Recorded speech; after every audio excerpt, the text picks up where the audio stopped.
যে ওষুধটি রিভিউ করব আপনারা স্ক্রিনে দেখতে পাচ্ছেন। ওষুধটির নাম হচ্ছে মক্সিবেক। এটি একটি 5 ml এর ড্রপ জাতীয় ওষুধ। আর এই ড্রপটির উপাদানের মধ্যে রয়েছে মক্সিফ্লক্সাসিলিন 0.5% আই প্রিপারেশন, অর্থাৎ এটি একটি চোখের ড্রপ। আর এই ড্রপটি উৎপন্ন করেছে বাংলাদেশের সুনামধন্য ওষুধ কোম্পানি পপুলার ফার্মাসিউটিক্যালস লিমিটেড।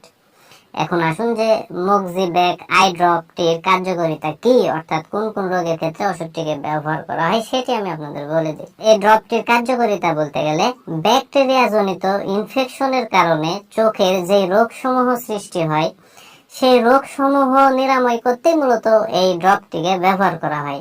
যেমন চোখের প্রদাহ, কর্নিয়ার আলসার, কনজাংটিভার প্রদাহ ইত্যাদি রোগসমূহ দূর করতে মূলত ওষুধটিকে ব্যবহার করা হয়।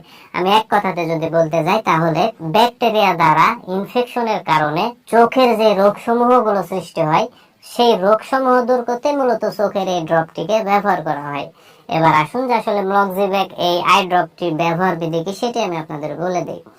তো ওষুধটির ব্যবহার বিধি বলতে গেলে আক্রান্ত চোখে, অর্থাৎ আপনার যে চোখের সমস্যা সেই চোখে 1 ফোঁটা করে দিনে 3 বার দিতে হবে। অর্থাৎ সকালে 1 ফোঁটা দিতে হবে, দুপুরে 1 ফোঁটা দিতে হবে এবং রাত্রে 1 ফোঁটা দিতে হবে। যদি 1 চোখ আক্রান্ত হয় তাহলে 1 চোখেই দিতে হবে, আর যদি 2 চোখ আক্রান্ত হয় তাহলে 2 চোখেই 1 ফোঁটা করে দিতে হবে। এইভাবে